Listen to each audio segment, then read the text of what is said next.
first time ever, we greet you live from San Antonio, Texas, home of the Alamo and the Alamo Dome, where it's a big league weekend. The Cleveland Indians take on the Texas Rangers in a two-game weekend series.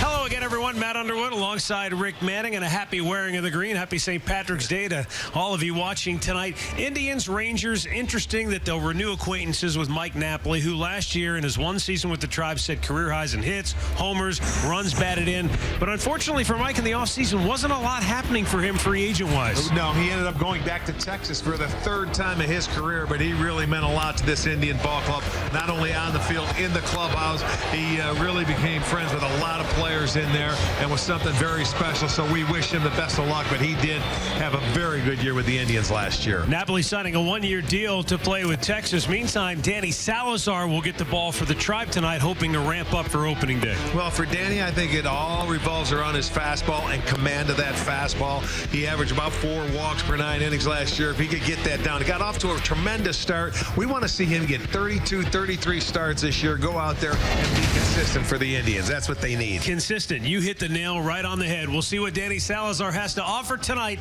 against Mike Napoli and the Texas Rangers. Nap, of course, has been to the World Series with 3 different franchises. Not many can make that claim. Come on back. We've got the play-by-play coming up next.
From the Alamo Dome in San Antonio, Texas, with Brandon Guyer leading off for the Indians, and he looks at ball 1 outside from right-hander A.J. Griffin, who gets the start for Texas. Guyer swings, a little number back to the mound. Griffin will throw him out 1 away. The rest of the Indians lineup tonight looks like this. Jose Ramirez will bat second, followed by Lonnie Chisenhall who will DH. Abraham Almonte batting cleanup. Chris Colabello back from the WBC will hit 5th. Eric Kratz batting 6th. Then it's Daniel Robertson, Michael Martinez a switch hitter, and Eric Steinmetz will hit 9th. Jose Ramirez having a fantastic spring. The switch hitter patrolling third base, taking And it's in there for a strike from A.J. Griffin. Ramirez batting .357 on this spring with a homer, 6 driven in. He's already doubled 5 times, which was his specialty hit a season ago. Ramirez so lethal from both sides of the plate. And very consistent from both sides of the plate. Takes low. Little change up there. That's Griffin. He will show you a little deception there. Good curveball, change up. He's not overpowering. And there you see the consistency from both sides of the plate.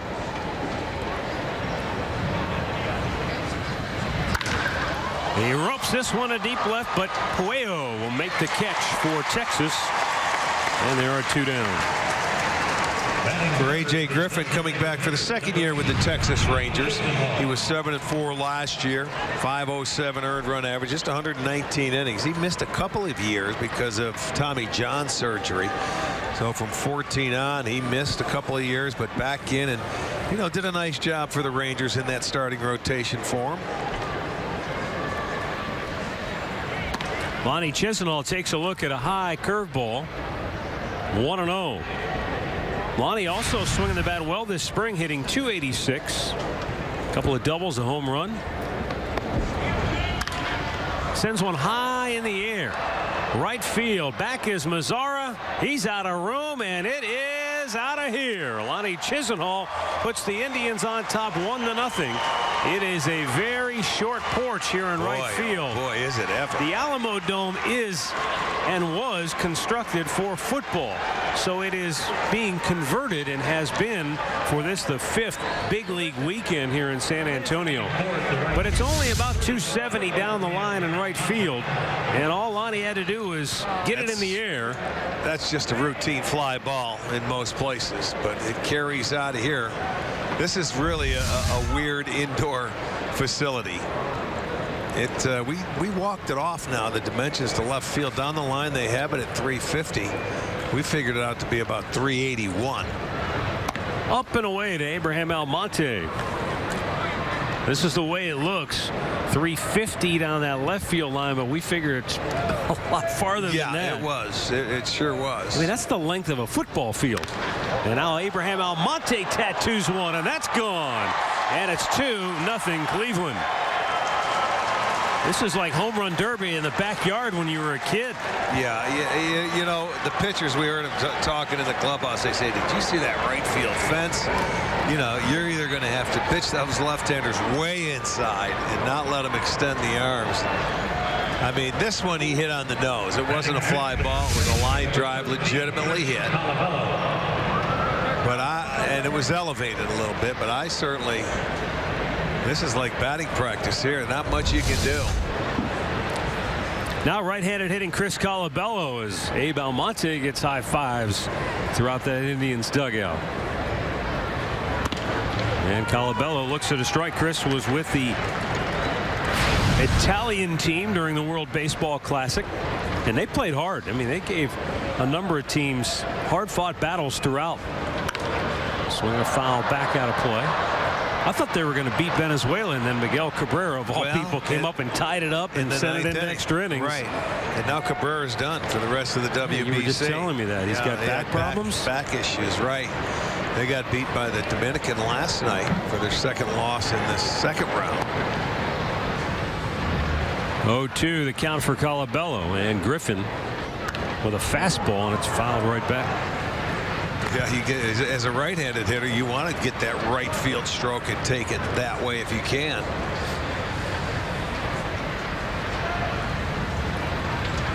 Couple of 2-out solo homers for the Indians here in the first. Lonnie Chisenhall and Abraham Almonte. Now Colabello trying to dig out of an 0-2 hole, and a curveball in the dirt. Last year, Texas won the American League West with a record of 95-67.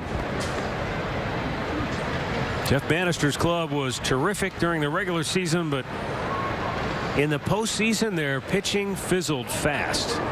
Swung on and missed. Colabello out to end the inning. Home run derby breaking out early here in San Antonio. Lonnie Chisenhall and Abraham Almonte. 2-0 Cleveland.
2-0 Cleveland as Texas comes to bat here in the bottom of the first. Let's go downstairs and check in with Andre Nye. Well, thank you, Matt. For Danny Salazar, tell me if you guys have heard this before.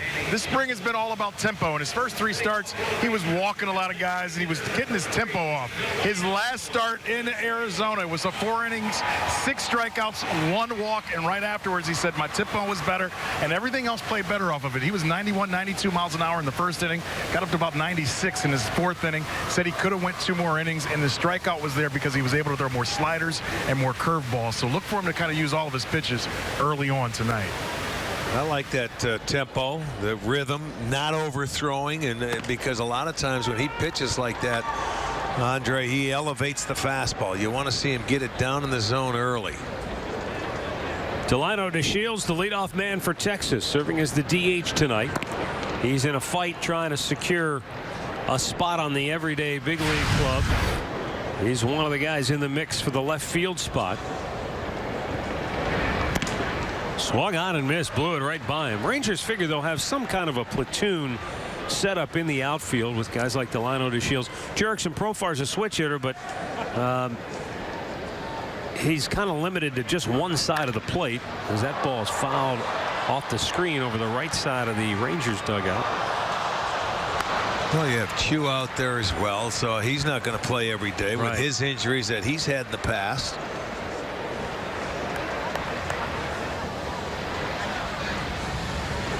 One ball and 2 strikes, and Salazar with a low pitch dips out of the zone. You know, you think about it, they had Ian Desmond over there last year that did a nice job in center field, and he is signed with the Rockies. Swung on and missed. Danny strikes him out, 1 down. Rest of the Texas lineup looks like this. Nomar Mazara in right field batting second. Mike Napoli will hit third. Will Middlebrooks in the cleanup spot. Jared Hoying, an Ohioan, will hit 5th. Cesar Puello. Then it's Jose Trevino, Doug Bernier, and Josh Morgan.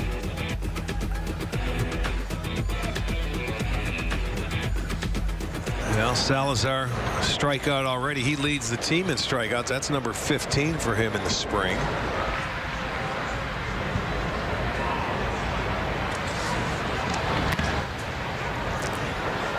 Coming off a 4-inning start against the Royals his last time out, walked 1 and punched out 6. Fouled off. Mazar at 6'4", 215 pounds. Coming off a fantastic rookie season with Texas. Hit 20 homers and 13 doubles. Way up out of the strike zone. He was getting the opportunity to fill in when Chu got hurt last year and really opened up some eyes, and you can see for the home runs by rookies. He did that Sanchez at 20 years old last year. That is correct. And then Sanchez came on the scene with New York late in the year, and he just got on a tear. But a good-looking young rookie. It's from an open stance. Hits the ball to all fields. Danny Salazar's 2-2, and a nice off-speed pitch strikes him out. 2 down. Well, when Danny gets you sitting on that fastball and proves he can throw it, I'm not so sure. This could have been a curveball or a change. It's hard to tell because how he throws it, but it might have been a curveball. It sure looked like it was going down. But we've been fooled by him before because that changeup he throws, he really splits his fingers out there. But he does have the curveball and that goofy changeup that he throws. But whatever it was, the change of pace had the hitter fooled. There's Mike Napoli. And he looks at a fastball for strike 1. Well, you like to see Danny get that ball, stay on the rubber. That's one thing Andre touched on. Let's go get in that nice tempo. I think that holds true with a lot of starters, Matt, when they get out there. You know, sometimes it takes a while to get a feel for it, but once you get in there, get going, keep it going. It makes it a lot easier. Good fastball again, and Napoli looked like he wanted to pull the trigger, just couldn't do it. Maybe thought it was a tad high. Well, that's his kryptonite right there, the high fastball. It was the second half of the year when he was with the Indians. Pulls it on the ground to Jose Ramirez. And he throws out his former Card playing partner to end the inning. The Rangers go 1-2-3, and Salazar strikes out a pair. 2-0 Cleveland after 1.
And Eric Kratz, the Tribe's catcher tonight, will lead it off.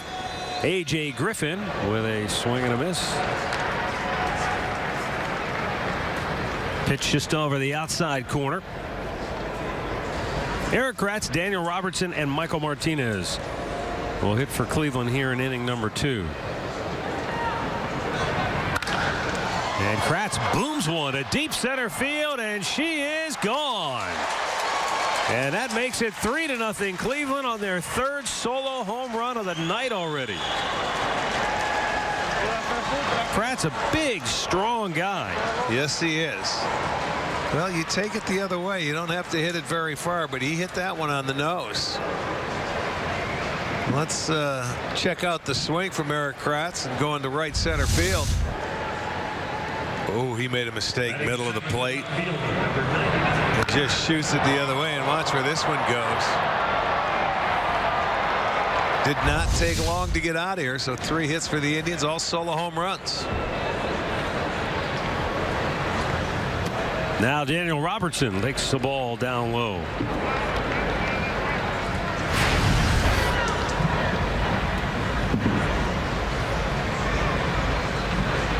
Robertson hitting .333 on the spring.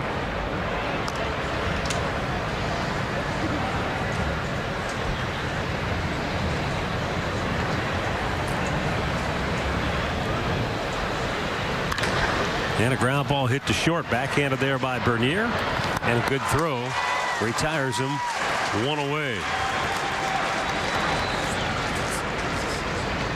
All right, so we know that this is an unusual ballpark. Here's Terry Francona on the dimensions of the Alamo Dome. When I went out there earlier, it's not going to be like the game's going to be silly. It's a little bit like Fenway, where you look at left field, it's a high wall, and it's a little shorter, but center field's a mile, and there might be a ball that hits something up in the ceiling, but it's not going to be bad.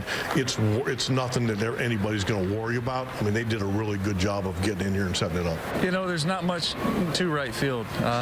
You know, you'd be silly not to be trying to hit the ball that way, and you know, probably not a need for a right fielder, you know, tonight or tomorrow. Maybe a deep second baseman, but you know, it's gonna be fun. The dimensions are, you know, it'll be a challenge, you know, especially the center and stuff. Michael Martinez erased by Morgan. You know what? That's not a bad point. I like the line he's thinking there. Don't even put a right fielder out there. Just back your second baseman up on occasion. Well, the thing of it is, he says you got to try it, and he certainly did try it on his first swing and got the home run. He hit probably the weakest of all 3 of the home runs to this point. it went straight up in the air. But, I mean, there's not much you can do. You got to try and keep him to the big part of the field. Eric Staymetz batting now, and he takes a breaking ball down low, ball 1. You know, I guess you look at it as a pitcher. You go out, I'm going to get my work in. I got to get my breaking ball over. I've got to change speeds and try and keep the ball off the center part of the bat. And if you give up a couple, you do. Can you imagine how hard it would be to recruit pitching if this was your home ballpark? Well, no, you wouldn't be able to. Like, Nobody. You wouldn't be able to sign anybody. They'd all be draftees, I guarantee it. Swing and a miss. For some reason, Arch, if the wall is short and left, it's not maybe as devastating. Like of course, now Fenway, that thing's almost 40 feet high. But is there something to it? Is it? This reminds me of the old Metrodome when they first went up, except that they raised the fence. Right. They had a lower fence. That one just missed the scoreboard that's hanging from the roof. And a nice play to end the inning. But Eric Kratz sends one deep to the cheap seats. And the Indians have sent 3 solo homers out of here against A.J. Griffin.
Bottom of the second here in San Antonio. Will Middlebrooks to lead off for Texas. And Danny Salazar running a fastball in. And Middlebrooks fouled it right back into the mask of home plate umpire John Tumpane. That staggered him right there. He says he's okay, but everybody's taking a long second look, even the umpires that are on the crew. And I think they're all going to come in just to make sure. It almost looked like Kratz held him up. He was stunned.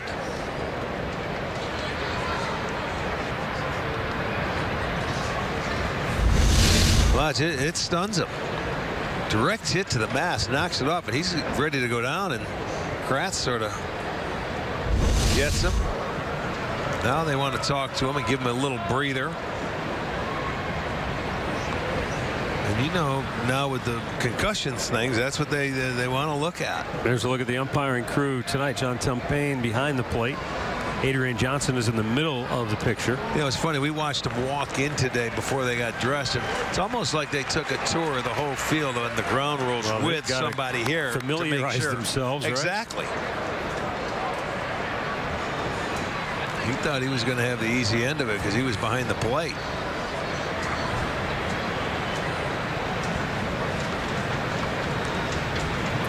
No balls and a strike. The count on Will Middlebrooks.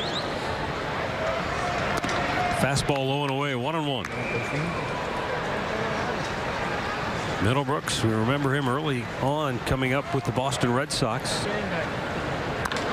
Off-speed pitch, bang to third. It's a fair ball. And Jose Ramirez once again with a perfect throw across the diamond. Let's check that Indians defense for you behind Salazar. this evening. It's going to be Robertson in left. Geyer gets his first start of the spring in center. Almonte over in right. Ramirez at third.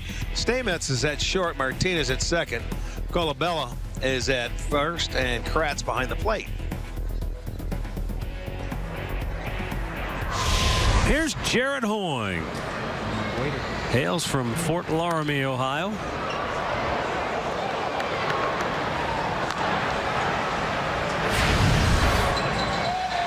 Hoying did get an opportunity to play in 39 games with the Rangers a season ago. Jam job, that's going to drop. And Hoying has himself a leadoff or a one-out single here in the second. Today's storylines: Brandon Geyer getting an opportunity to play center field here tonight. You know, they were going to play him earlier, in center field this spring, except you remember he had a little hamstring issue. He was sick.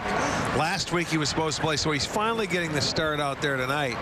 And, they want to get this guy more playing time in 2017, not just left-handed pitching. And, of course, the Indians' injury news will kind of go over that as the night goes along. But we will say right off the top that originally we were going to see Carlos Carrasco in this series. So, yeah, he was supposed to pitch tomorrow. But that's not going to happen now. A little elbow tenderness, so they're going to back him off. And in his place, Mike Clevenger will get the start. 0-1 pitch. It really seems not just the Indians, but a lot of clubs are erring on the side of caution. Before the year starts, instead of trying to get him ready for opening day, I've heard a lot of people, well, he might not be ready for opening day. With a number of clubs, not just the Indians. I mean, we've heard it with probably 3 or 4 guys on the Indians, whether it's Brantley, Kipnis, whether it's Carrasco now. Down goes Pollo, third strikeout for Salazar, and there are 2 down here in the second. It's a pretty good changeup right here. Straight down. Boy, that's a tough one to follow. It looks like the fastball, and the next thing you know, the bottom falls out. I like the location of that pitch.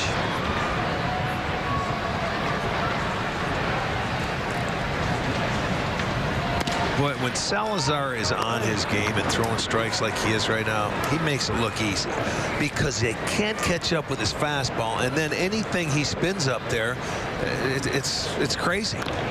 Like they just have a tough time staying back. But if he can't locate his fastball and they lay off of it, then all of a sudden the advantage really clearly swings to the hitter. He ends up sometimes falling in love with that off-speed pitch to work his way through it. We saw him in a couple starts last year. He gets bases loaded. One was Houston. He came out and he struck out the side in the first inning after he had bases loaded, nobody out. But it was all splitters, or the changeups. But that fastball is a devastating pitch for him. 4 strikeouts for Danny in 2 innings of work. Watch this change of pace. You're thinking it's a fastball as a hitter, and by the time it gets there, poof, it disappears.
Baseball is back in 2017 with the MLB.com at bat on your smartphone or tablet. You can stay connected with live radio broadcast stats, breaking news, and more. Download the #1 app for live baseball. That is MLB.com at bat. Brandon Guyer's second at bat of the ball game, and he takes a strike from A.J. Griffin. Guyer grounded out back to the pitcher's mound his first time up.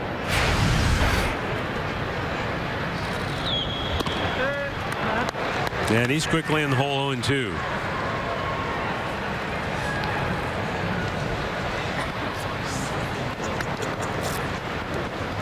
Guyer did such a terrific job last year after coming over from Tampa, giving the Indians a good right-handed bat off the bench and at times in a platoon type role. Yeah, the amazing thing, hit by pitches. I mean, where that bottom half of his body, he never moves it. Those are the feet. You know, he'll get out of the way if it's up top. But there's a good breaking ball by Griffin. Second strikeout for the right-hander. One down. Down to Andre. You guys talked about the great numbers that Jose Ramirez had in 2016. I was talking to Terry Francona earlier this week just about where Ramirez is as a hitter, and he said, I think confidence is the key with Jose. He goes, now he knows he's a major league hitter and a good one. He goes, I don't have any worries about him. I expect him to do the same things now. Well, Ramirez he's one of those guys, he's literally unflappable. I mean, he's got the confidence, he's got a little swagger, and a lot of swagger. You can't tell a lot of times if he's going good or if he's going bad. Now, last year he didn't have many spells where he ever was going bad. But well, people have to understand this guy is still a young player, man. He's 23, and I maybe think 24 years old. Think back a couple of years ago when he got called up before the Indians called up Francisco Lindor.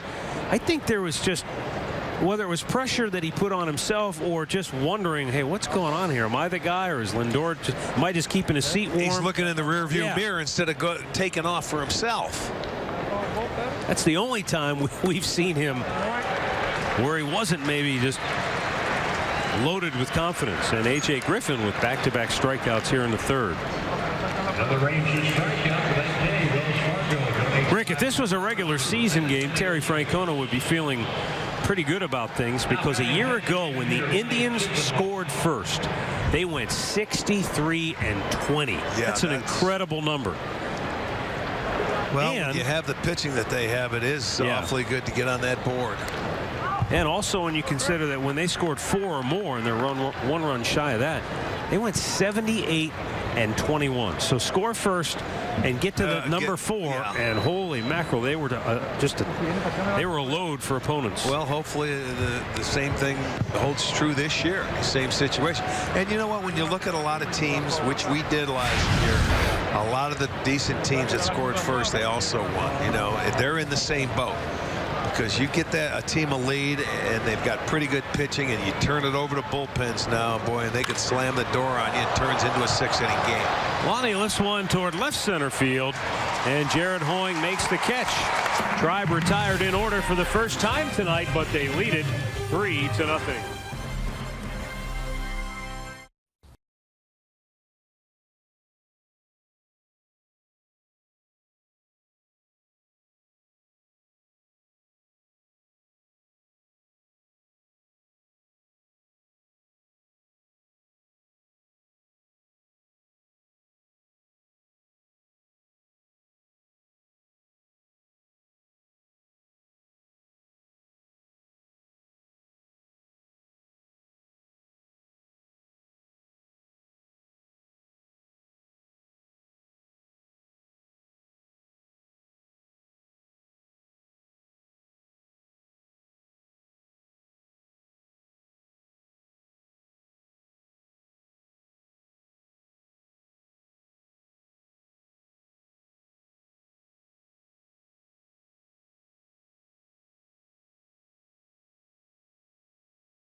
Well, the Indians jumping out to a 3-0 lead.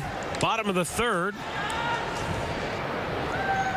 The number 8 hitter, Doug Bernier, will lead off for Texas. Danny Salazar has been sizzling right out of the gate. He has struck out 4 of the first 7 batters that he has faced. And another good fastball. But he's had a very good in and out located fastball, and that has set up that split change of his. He's also had a couple of nice curveballs. There's one that misses up high. And it's 1-1.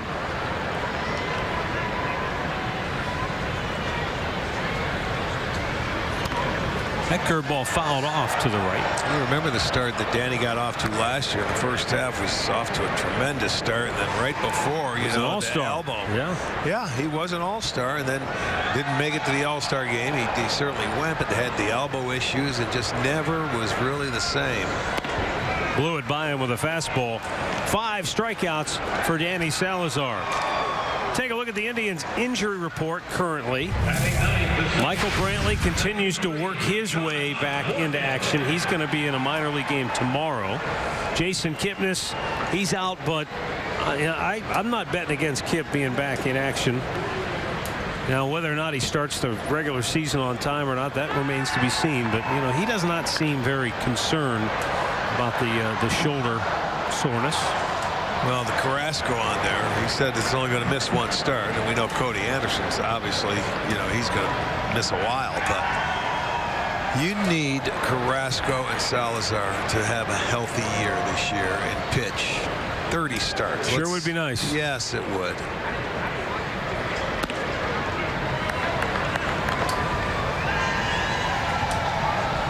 You know, you talk about pitching depth, and we have some guys down in the minor leagues that could step up. You don't want them to step up. You want these guys that you have here, the guys that are the horses, to pitch when they're supposed to pitch every 5 days. Somebody that you know? The 1-2. And that's a swing and a miss. Josh Morgan overmatched. 6 strikeouts for Danny Salazar. And there are 2 down here in the third. And here's Terry Francona on the current state of Carlos Carrasco. The news came back about as good as it could be. I mean, anytime somebody says they feel something, you know, we got him checked out, and it came back looking almost identical to what it did 2 years ago, which is really fortunate. Had a little swelling in there. That's already starting to get out. So the idea is just to get that swelling completely out of there. He'll throw a side, and then he'll come back and throw a game. So you couldn't have asked for anything better than that. You end up missing a start, which he was supposed to start tomorrow. Andre has more to add to this story. Well, he's going to miss the start tomorrow, obviously, because he's not here. But the other thing he has going on is his wife will have their child in the next 7 days. So they're going to have him throw, then go take care of his wife and have the pregnancy. And they hope the Chicago Cubs game is when he can come back and pitch. Okay. I want to say the 23rd or 29th. I don't have the date. 27th. 27th. Well, I hope he does pitch that game. We're doing it. That'll be their 3rd child. Exactly.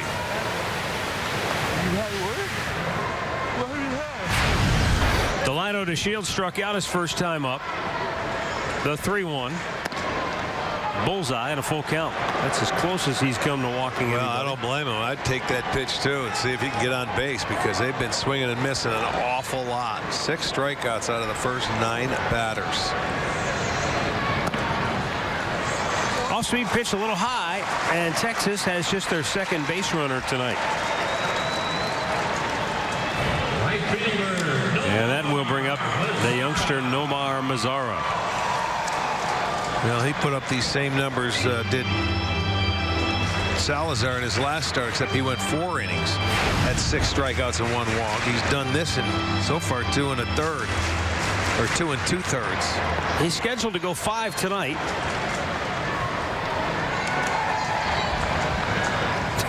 Although the way he's pitching, he might go farther than that. Runner goes, and a pitch high, pop. Shallow left. Racing in is Daniel Robertson. And now backpedaling and can't make the play, and the Rangers will score a run. He overran it. I don't think it hit anything up there. It was out of my view. I was watching him come in, and I just think he overran the ball. He was running so hard to get to it. He couldn't stop. He didn't stop in time. Watch it. You can see he was off and running. Shields wasn't. Here he comes. He's running, then realized, oh, I better stop, and then has to backpedal, and then couldn't catch the ball. We see that in domes a lot with outfielders. You know, sometimes you may lose it for a split second up there. Didn't have an opportunity to get down there and look at fly balls. But what happens costs them a run. I assume they're going to score that a double and an RBI. They probably will.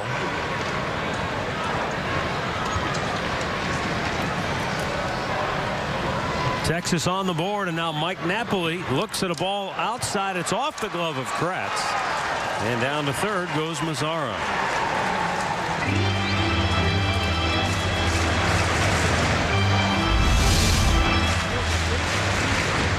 Well, that was a tough one for Kratz because he really pulled that ball out of the zone.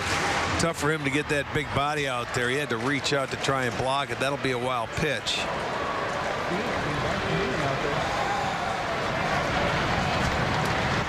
And the 1-1 to Napoli. In the air, right field, and where's it at? It lands in fair territory. I'm not sure that didn't hit something on the roof. Into second base, and he is going to be safe. Yeah, if he holds on to the ball, he's got him. Have cut the gap to a run at 3-2. I didn't see that ball. I lost track of it as it was in the air, and then next thing you know, I saw it drop. Well, from our vantage point, I didn't see the ball off the bat, period.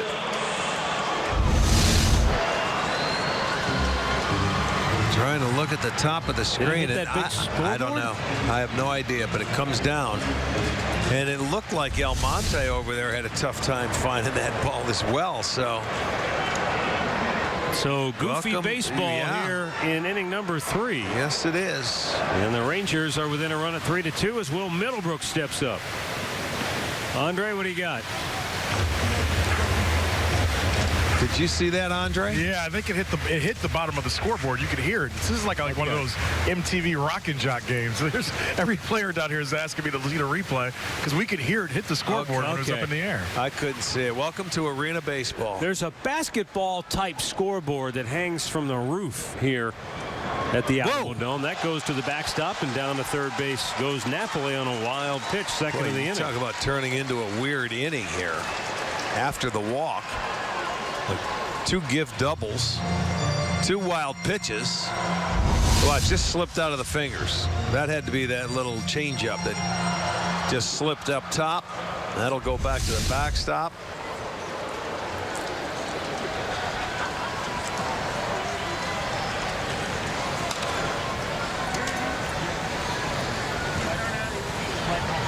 Now the 1-1.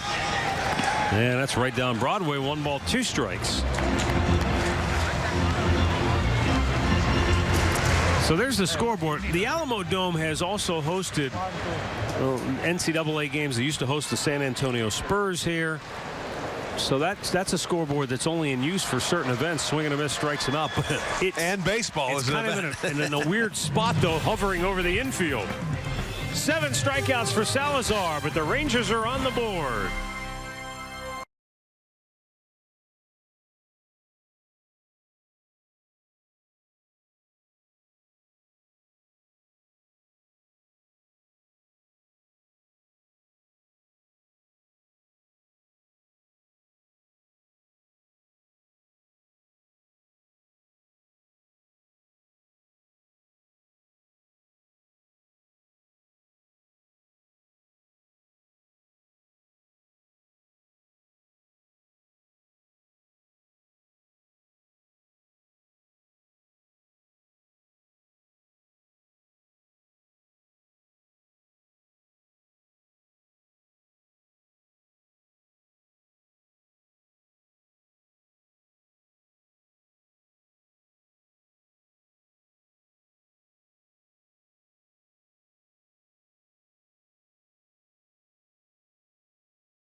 3-2 Cleveland as we roll to the fourth inning now. Abraham Almonte will lead it off.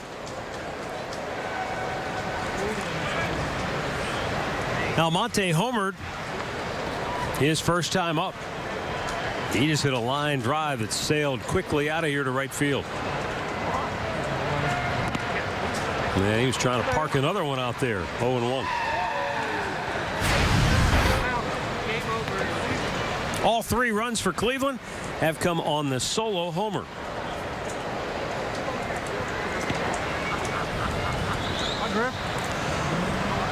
The 2 runs for Texas, courtesy of the odd nature of the Alamo Dome. It's pinball baseball. Try and get a couple of bounces.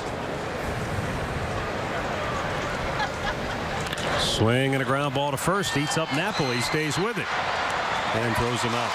Let's go down to Andre. Well, the conversations down here for the guys that were just on the field is quite hilarious, to be honest. They're trying to figure out what the field rules are. And basically, if it hits that scoreboard that you guys showed in the last half of the inning, if the ball falls in fair territory, Mike Sarbaugh told me, they said it's a fair ball. But Daniel Robertson came from left field. He said he felt like if the ball hit the catwalk somewhere up there. But if it lands in fair territory, still in play. They're playing it all fair. Yeah, so it is like pinball a little bit. But the players are still trying to figure out what the rules are. Well, it's very similar to Tropicana Field. If it hits something that's in fair territory, it's a fair ball. Yeah, you can play it, you can catch it. The problem is I can't tell, Arch, from where we sit, but that giant scoreboard, I can't tell if it's completely in fair territory or if part of it's in fair and part of it's in foul ground. Yeah, that's true. There it is. And that's about our angle from it right there. We're not behind home plate. It's literally right over or just behind first base. If you're looking overhead on the diamond, that's where it kind of hovers above where Mike Napoli's standing down there at first. The 0-2 offering. And just missed. Griffin trying to get his 4th strikeout of the night. Chris Colabello was his first strikeout victim. Indians wearing the green, as are the Rangers, as we celebrate this St. Patrick's Day. Breaking ball, and he swings and taps it up the middle. Right there is Morgan, the second baseman. And there are 2 away. The Alamo Dome opened in 1993. It was the home of the Spurs for a decade. They've hosted a number of Final Fours. And they will host next year's Final Four. And the New Orleans Saints had 3 home games moved here after Hurricane Katrina. The Alamo Bowl has seen some doozies. Of course, I'm sure Buckeye fans remember back in 2004, Ohio State came here and beat Oklahoma State 33-7, and that was the 5th highest attended Alamo Bowl of all time. Actually, 5th highest attended event in this stadium's history. Ground ball to third. Will Middlebrooks cuts it off, and the Indians go 1, 2, 3, and that's now 9 in a row retired by A.J. Griffin. Welcome to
Somebody told me that it should be illegal to have St. Patrick's Day on a Friday.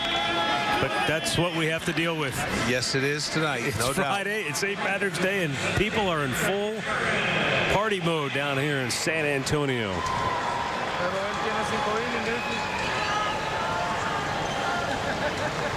Daniel Robertson. I beg your pardon. Jared Hoying will lead off for Texas here in the home half of the 4th inning. Danny Salazar goes into the windup, and it's a breaking ball for strike 1. Jared Hoying flipped the single into center field his first time up.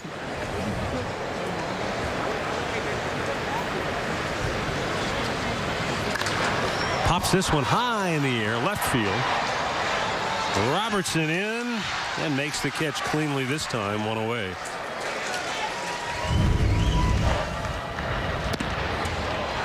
Look at Salazar with the swing and miss on some breaking pitches that were outstanding. The changeups all set up by the fastball.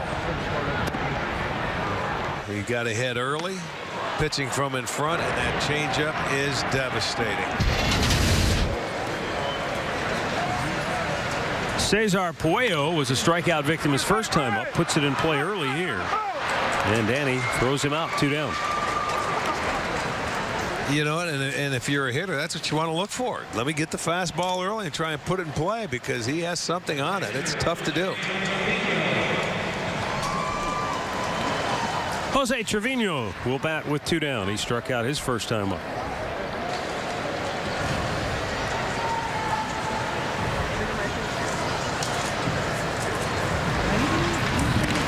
Spring training records don't matter much to anyone, but for the record, the Indians 9-10 with a tie, Texas 6-12 with a tie. Records that do matter: a year ago, these two teams played 7 times, and Texas won 5 of the 7. Well, this is where we will open the year, is back in Arlington. First Swung 3 out and games. missed. Danny Salazar makes quick work of Trevino. He has fanned 8 through 4 innings of work, and the Indians lead it 3-2.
Include a new Thursday afternoon option, so ditch the office, cut class, and get to Progressive Field for some of the summer's biggest games.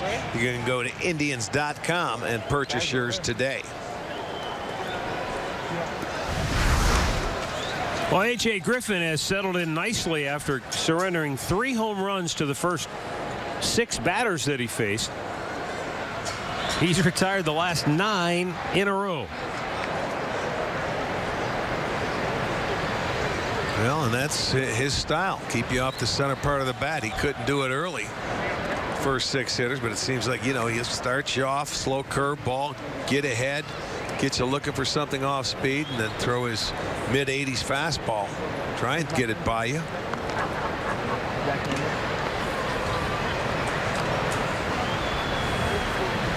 Robertson, who's trying to earn a spot as a utility man. He's been trying to play the outfield. I think he's, got plenty of experience, and he can handle himself well in the infield. It's just, how comfortable, how reliable can you be in the outfield? Well, we watched him our last game Tuesday. We saw him at second base, where he got a start.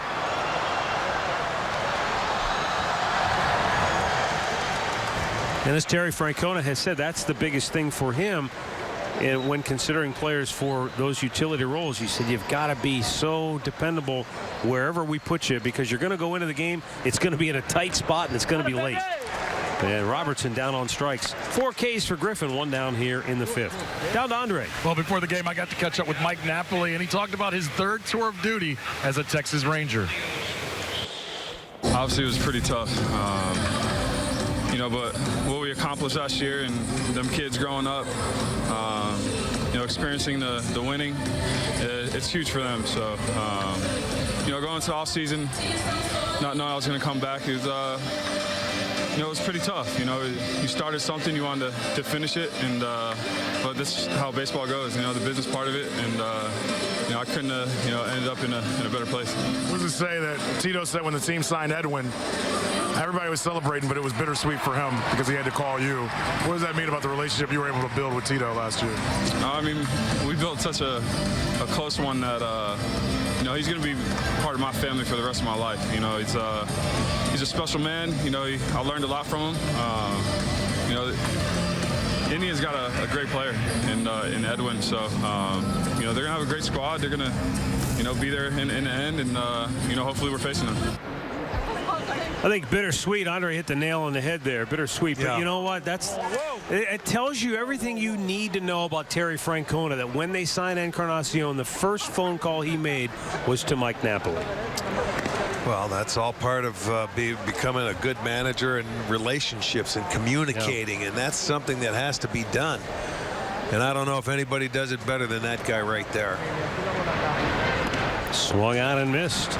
Eric Steinmetz with a 2-1 count. And it's real. It's loyalty. There's nothing fake about it. Ripped and foul. Well, Mike Napoli, when he says that, he played 1 year. He's been around. He's played a lot for a lot of people, a lot of different managers. For him to just come out there and tell Andre, hey, he's going to be part of my family for a long time to come, it tells you how real, as you said. There was nothing phony about those comments. No. Well, you know that when you've been around the game long enough, you can see when you go in and you play other teams, it's tough because it's still your opponent. You want to beat them, but there's certain points at time, batting practice, you'll see the guys go out and say hello to who they want to say hello to. Napoli puts that away. And that's 12 in a row, retired by A.J. Griffin. When my hair gets too long, I lose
tickets start at just $10 for kids 12 and under with the purchase of an adult ticket. The kids are located in the family deck out of Progressive Field next to the kids clubhouse, and you can get it at Indians.com.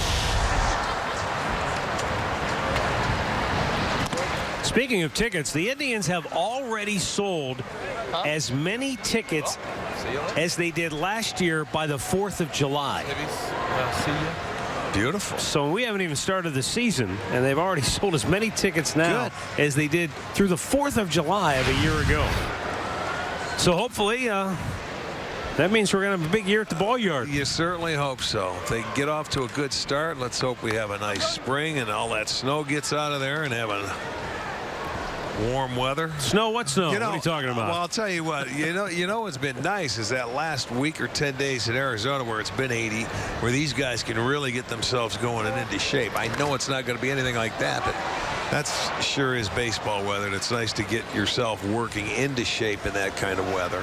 Yeah, the Indians and everybody else for that matter in the Valley have been dealing with well above normal temperatures for this time of year the last several days. But it's funny, when the spring started, it wasn't like that. It was the below. other way. It went the other way. So you just really never know what you're going to get. But, you know, people thought they were through winter in Ohio up until last week. But you usually do get a storm around St. Patty's Day, don't you? Fans enjoying about 80-degree temperatures today here in San Antonio. A little cloudy, but otherwise very nice day here in Texas.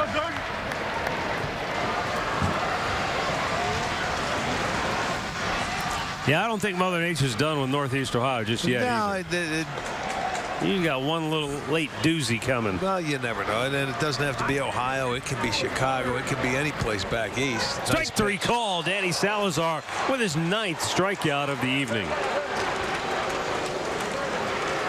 Can't be looking for a walk in spring training games. Well, there it is. Well, it's an off-speed pitch. It's that changeup that comes down. And he says it came down and got enough of that plate, and it was low enough. He thought it might have been a little high. Josh Morgan, a strikeout victim, his only time up back in the 3rd inning. High with a fastball, 1-0.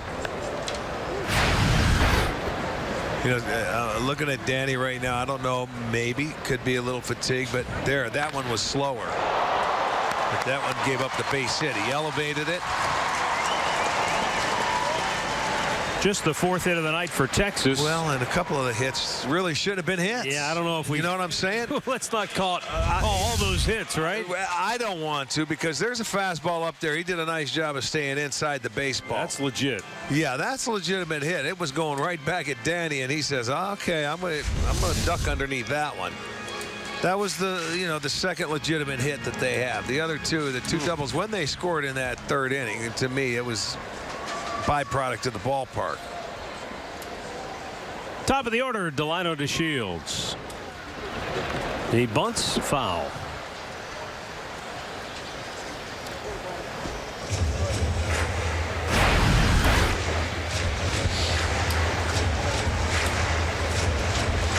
And that's what happened back in that 3rd inning. After he struck out the first 2 guys, had a 3-2 count, walked to Shields, and then the goofiness started. Yeah.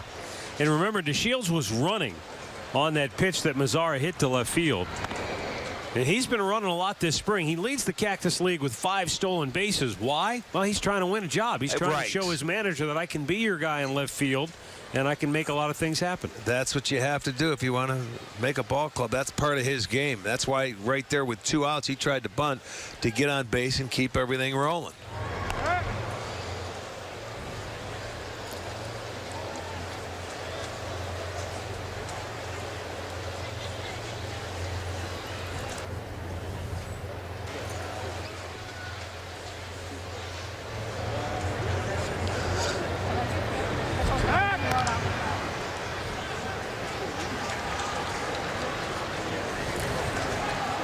One on, one out here in the 5th inning.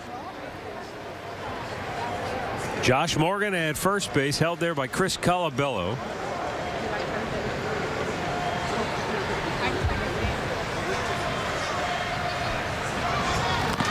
And that's up high, 2 balls and a strike.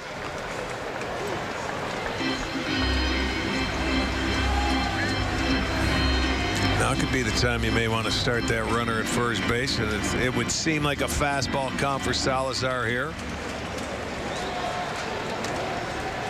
with DeShields up at the plate.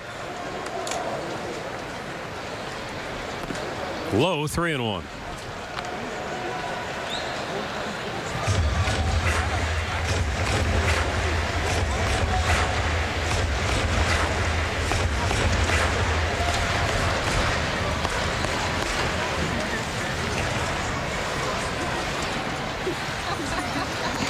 And Danny has walked his second of the game, and both have been to Delino DeShields.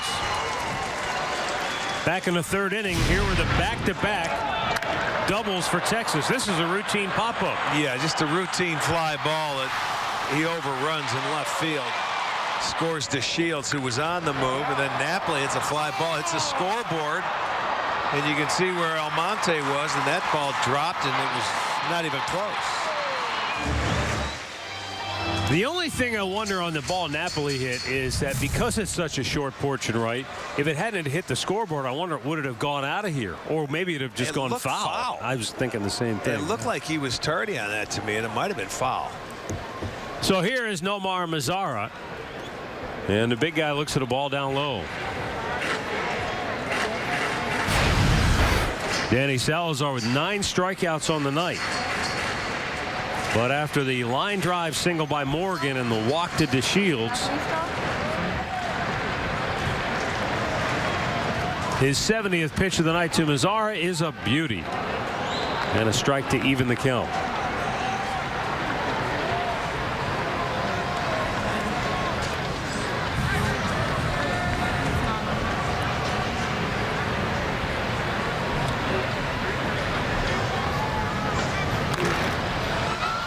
Shoots it out of play.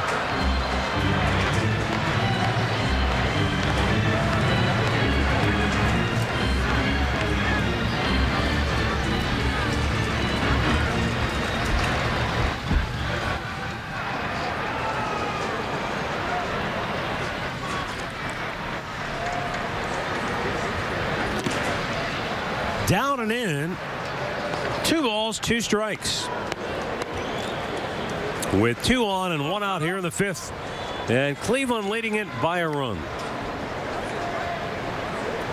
So far tonight, the offensive action coming early on for Cleveland, and a line drive caught. Double play ends the inning. Eric Steinmetz gloved it quickly and flipped it to Martinez, and Josh Morgan was hung out to dry.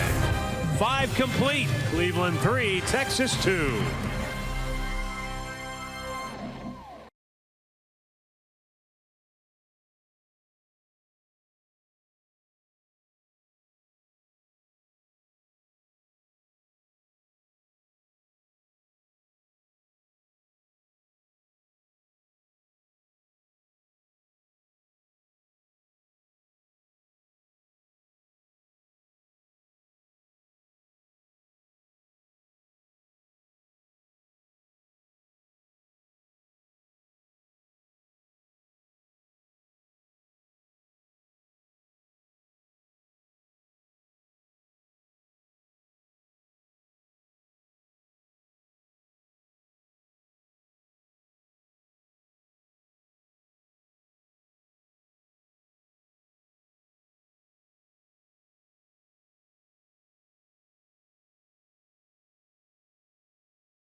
Sunday on Fox, it's the Monster Energy NASCAR Cup Series at the Phoenix International Raceway, not far from the Goodyear Ballpark.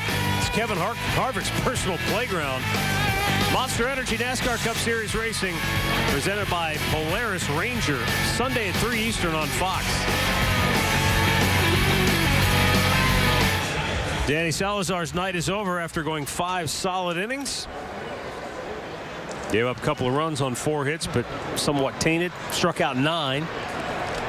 Just over 70 pitches on the night. New pitcher for Texas after A.J. Griffin finished strong with 5 innings of work. He struck out 4, did not walk a batter. Only allowed 3 hits. All 3 were solo homers. And he could make the case that those may be tainted because of the short dimensions in right field. I know one was tainted, but I'll tell you what, he really settled down into it. He did not allow a hit after that third home run. Tyler Wagner now facing Brandon Guyer, who's up for the 3rd time tonight. Guyer grounded out in the first, struck out in the 3rd. Well, gets his first start in center field of the spring. They wanted to look at him, and how many swings and misses does he get? He didn't have a chance to run any down yet.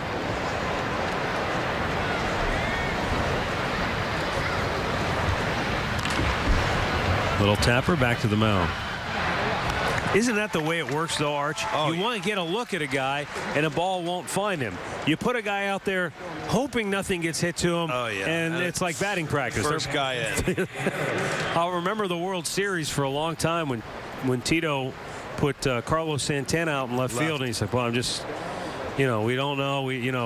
He said, I even told Carlos, look, if anything happens, I'll take the blame for it because you haven't played out there. We're just kind of, first batter. I think the second batter of the game, Chris Bryant, boom, hits one to left. Well, and he did a great job. He hung in there, made the catch, no big deal, moved on from there. That's just the way the game works sometimes. But, I mean, you have to try it. In the World Series, a little different than spring training. But you know what? And I'll always defer to the guys in the know, the guys that wear the uniforms. Tito said there's a lot of guys that would not have put themselves in that position. I'm not going to look like a fool. I don't want to fail in front of millions of people. Right. I'm not going out there. But Carlos said, hey, I'll go out there. Well, that's his mentality. I mean, Carlos would go anywhere and play. Ramirez shoots one into the gap in left center field. It's cut off by the center fielder Hoying, and he flips it strongly back to second base, holding Ramirez to a long 1-out single. Well, he smoked that ball, and that very well could have been a double. But as an opposing player who's hitting, and he did a nice job, Hoying did, of getting it and getting rid of it quickly to make a strong throw, knowing Ramirez was thinking double out of the chute. He's playing him straight away in center. This ball hit the left center field. Now he gets it on the 1-hop, but he doesn't take the extra step to plant. If he did, Ramirez might have went. He just got rid of it hurrying, and Ramirez saw the ball was on the way, so it was a very heads-up play out there. It's like the Derek Jeter pivot in the hole at shortstop. Get it up there and get rid of it. This was the turf was pretty thick out there when we walked on it coming in. It didn't look like it hits and it skips. A little different. 1-on-1 out, Lonnie Chisnall. Swung on and missed. Chased one down and away. Well, when you think about indoor ballparks like Tampa that have the turf, I mean, they spend a lot of time rolling it and putting the rubber down underneath it. They do a great job here, but this turf's used once a year. Lifted, left field, charging hard. Puello, he's there, and there are 2 down. They literally will roll this turf up and put it away after this game finishes Saturday night. And this is their 5th game here ever, right? 5th game ever. Right. And then they'll roll it back out in 2 years because next year the Final Four is coming here, and there won't be one of these exhibition games during the spring training. Okay. That's right. The Final Four this year is in Phoenix. It's out at the University of Arizona, right. So they're just going to move it here. All right, I got you. Abe Almonte takes, and that's in their first they've been round. lucky enough. The Rangers have when they played here. Last year they played the Kansas City Royals, the reigning American League champions then, the year before. And now this year it's the Indians. So they're ending it on a good note to turn it over to the Final Four before they get it back again. Almonte takes. It's in there for a strike. Speaking of Final Four, the NCAA's kicked into gear on Thursday night. They're in full force tonight and will be for the rest of this week. Yeah. As the WBC, you have USA playing Puerto Rico tonight at 10 o'clock Eastern. Ramirez heads up, saw the ball in the dirt, and he's quickly down to second base, so in scoring position with 2 outs. Well, here you're going to see the ball in the dirt, and there's the secondary. Boom, you pick it up and you just take off, and he doesn't even have to slide. That's a good read. A lot of times, and that's what you try to do, and this is what Mike Napoli did so good for this club last year. When you were on first base, you had 2 outs or 1 out, you could read that ball in the dirt and took off to second base. He ended up getting 4 stolen bases last year because he read the ball beautifully out of the pitcher's hand. 1-2 pitch. Swinging a foul back. But in addition to that, as you always say, as a runner, you've got to anticipate the ball in the dirt by thinking along with the pitcher and the catcher. All right, is this a breaking ball count? All right, now I got to be aggressive. If I see it and it looks like it's going in the dirt, then I just go. You know, it doesn't seem like a lot, but a lot of guys' concentration it's not into it every time. But little things like that throughout the course of the year, if you pay attention to it, boy, it can certainly help you as a ball club.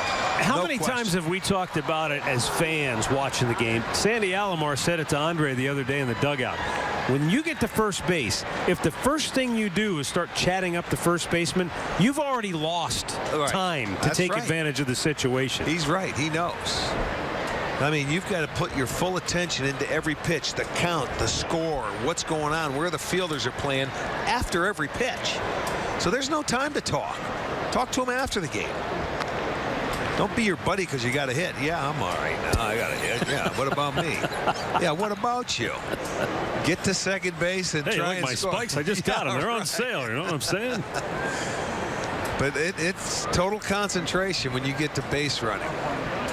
And that's one thing the Indians did very well last year as a team. Almonte goes down swinging. That's 5 strikeouts for Texas pitching. But Cleveland still leads at 3-2, middle of the 6th.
Hall of Famer Nolan Ryan and his company, Ryan Sanders Baseball, is the driving force behind this exhibition series played here in San Antonio. And last night there was a dinner in which Terry Francona was a featured speaker.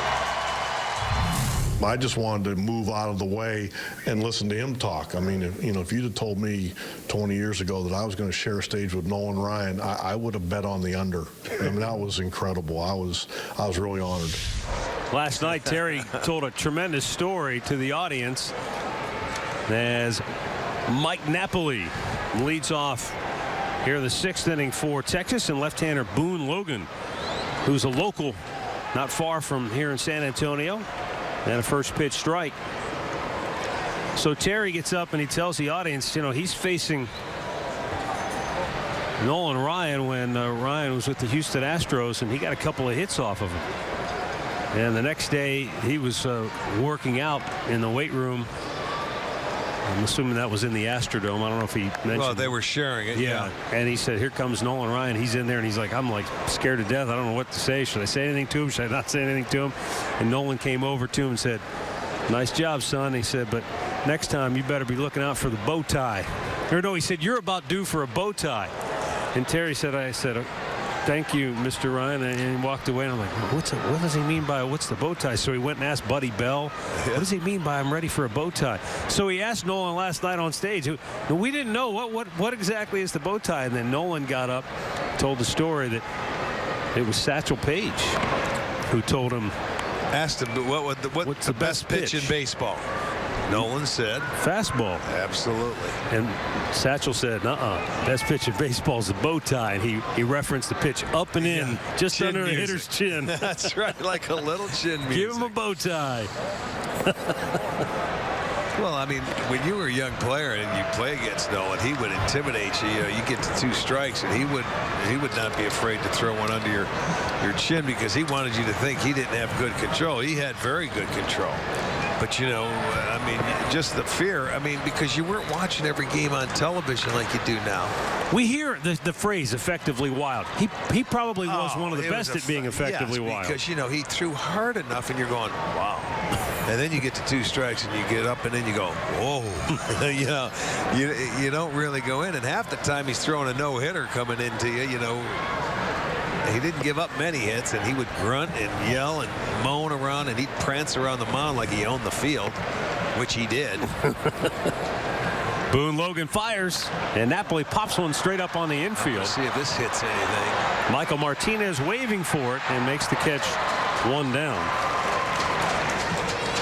The other thing that Terry mentioned last night, Rick, was that another time he's up there facing Nolan, and Nolan throws one, and he said it's coming right up, right near his shoulder, near his chin, and he said I started to turn away, and he goes, I whimpered out loud, I went, oh, and it missed him. It didn't hit him. Yeah. Oh, so close. But think about it. The reaction time you have to get out of the way. And I mean, that moves at the speed of light. Most of us mere mortals can't imagine the hand-eye coordination it takes to A, swing and hit a Nolan Ryan fastball, or B, get out of the way of one. Well, right. Either one, or even pick it up.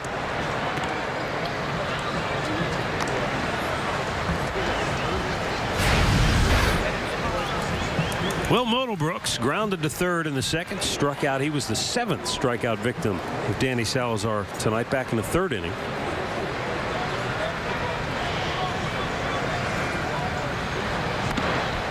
And he blows it right by him. Yeah, Nolan been a part of the Lone Star State for a long time. Remember, he was part of the resurgence when the new ownership came over with the Rangers. Now he's down in Houston with his son. His son's the assistant GM? Yeah.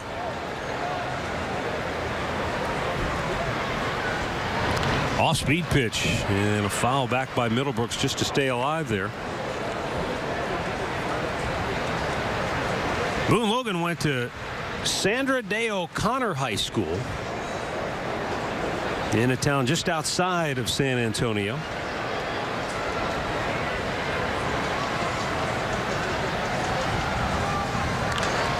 Golf foul. After high school, Logan spent a year pitching in Temple, Texas for Temple College.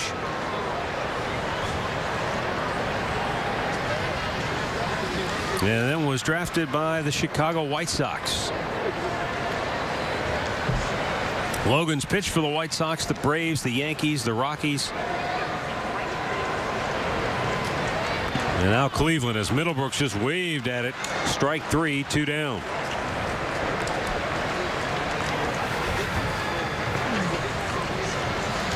Defensively for the Indians, Greg Allen takes over for Abe Almonte in right field.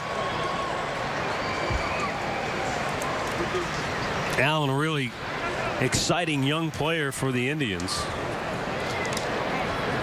Getting a lot of experience. He's just been thrilled to be in camp, being around the big league players. learning as much as he can. He is 24 years old.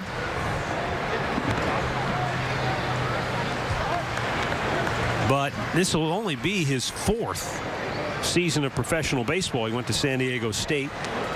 But he's quickly moved up the ladder. He blew through Double-A. I mean, think about that, Archie. You're in the first big league camp. Haven't even been to Triple-A yet. Yeah, that's very good. Long flip, and Logan can't get it. I think Logan was there in time, but just Colabello was sort of caught in between. Well, that ball, he got down the line very well. And it was a foot race. I think I don't know if Logan would have beat him. I think he beat Logan to the base, to be honest with you. Watch him. He's coming over there, and this kid, he's putting it down. He got down the line. He beat him to the base. Right. Chris was caught in between because Logan just wasn't there. Yeah, he got it. And I'll tell you what, he got down the line very well. That would have had to be absolutely perfect between Colabello and Boone Logan to get it, because his footwork, when you get that last step, you almost slow down to try and get your foot on the base if you're the pitcher. Good hustle there. He deserves a single. The Hoyts 2 for 3 tonight. Fort Laramie, Ohio product. Went to Toledo. So many good athletes have come from that Western Ohio area. We've seen a ton of them over the years with our high school football coverage.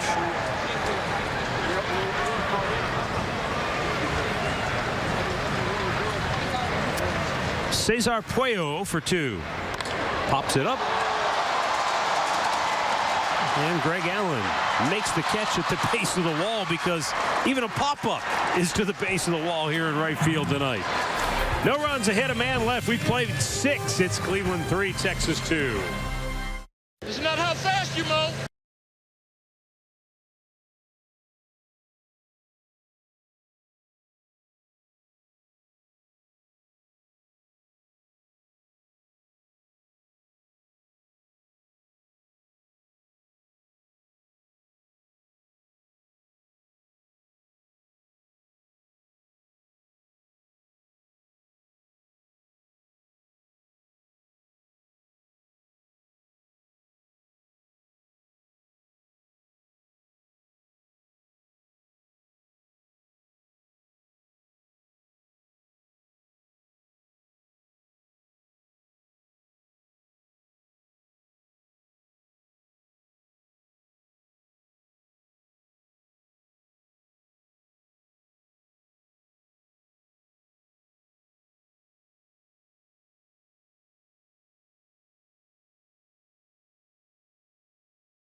Before the ball game tonight here in San Antonio, some men from Fort Sam Houston, located nearby here in San Antonio, rappelled from the ceiling here at the Alamo Dome. Watch this point of view. That's up there. And I mean, they're coming down that rope in a hurry. I don't know. I want to know how they stop so fast without. See those gloves they're wearing? They're holding onto that rope, and it goes through a belt. They're strapped on that belt. It took them a while to get their gloves off. Chris Colabello will lead off the 7th inning for Cleveland. And that goes foul. Tyler Wagner worked a scoreless 6th, is staying on to pitch the 7th. Well, the way this game started, it had all the makings of a old-fashioned slow-pitch softball game, but it has not materialized. The Indians hit back-to-back solo home runs in the first, another solo homer in the second, and it was 3-0. Texas scored a couple in the 3rd inning, but that's been all the scoring so far tonight. In fact, outside of the 3 solo homers, the Indians only have 1 hit tonight, and that came off the bat of Jose Ramirez in the 6th inning.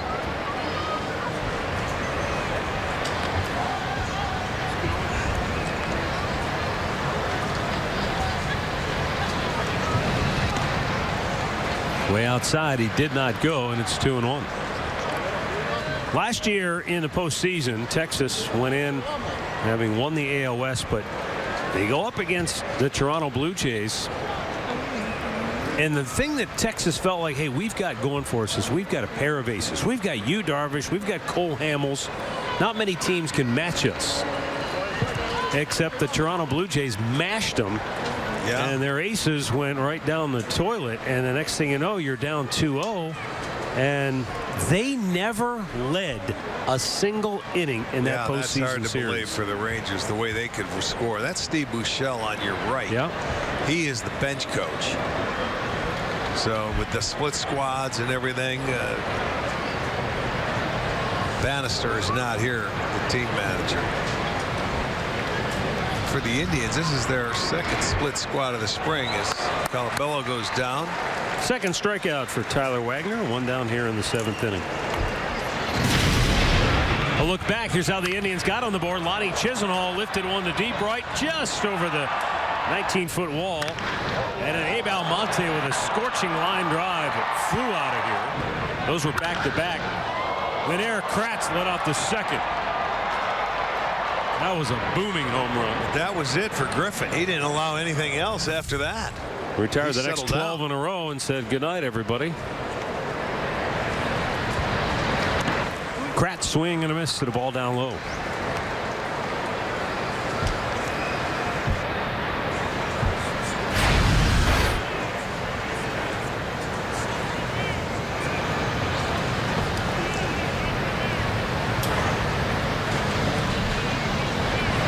Oh, nice curveball. And that's in for a strike. 0-2. Look at the Texas Rangers so-called dugout. It looks like a choir. They've got 3 rows. You need the baritones in the back. Mike Napoli's in the back. He's a bass. Some sopranos and tenors up front. Down low. You got to make do with what you have. It's a football stadium that they just converted for this big league weekend series. They've done it, as we mentioned, 5 times. Chased one on the dirt, gets away from the catcher. And a throw down, it hit Kratz. And he was legitimately. He is going to be safe at first base. Yeah, he was inside the box, the 45-foot box, going down the first baseline, and the only play that Trevino had behind the plate was throw it there, but Kratz is so big, it caught him right in the middle of the back, it looked like. 3 strikeouts for Wagner. See, he starts off on the inside part of that infield, but ended up inside the box. So we'll get a pinch runner. Is that Willie Mopena? Hard to miss Willie Mo. He is a big man. Replacing one big guy with another one. That's right. I saw Mike Barnett talking to Willie Mo in between innings. I had no idea he was telling him, get ready, you're going to go in as a pinch runner. Well, you never know. That's right. Probably not many times in his career has he had a coach or a manager come up and say to him, we're going to get you in there as a pinch runner. If Kratz reaches, you're going to be running for him, so be ready, big man. And we're going to need you to steal. Now that, I don't know about. We were watching him in batting practice, and even with the dimension of 380 feet in left field, he made it look small. Yeah, he did. Daniel Robertson 0 for 2 tonight. And it's at the knees, a called strike.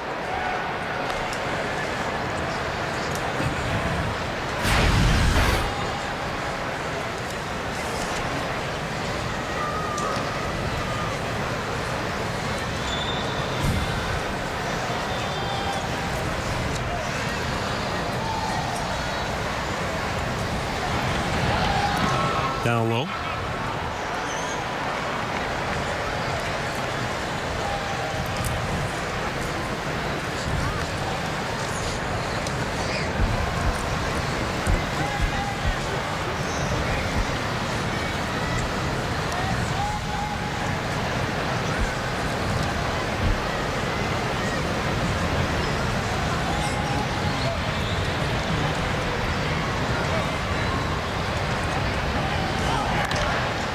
Bouncing ball to third. They go to second. There's one on to first. Double play. Around the horn, the Rangers turn 2. Stretch time in San Antonio. 3-2 Cleveland.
Blue Jackets face off with the New York Islanders. Blue Jackets Live gets the day started at 12:30 following the puck drop at 1 on Fox Sports Ohio and streaming live on Fox Sports Go. New pitcher is Sean Armstrong, the third Indians pitcher to work tonight. He's got the bottom third of the Rangers order due up here in the bottom of the 7th. Defensively, Willie Mopena stays in the game at first base. And we've also got a new catcher. It looks like Daniel Salters, I'm told.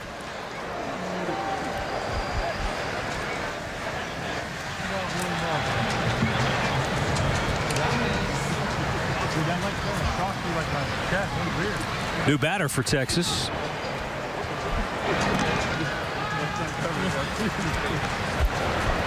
This is Steven LaRue.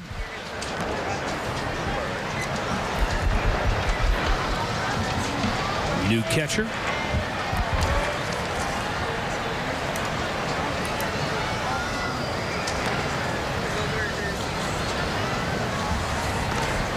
In there for a strike.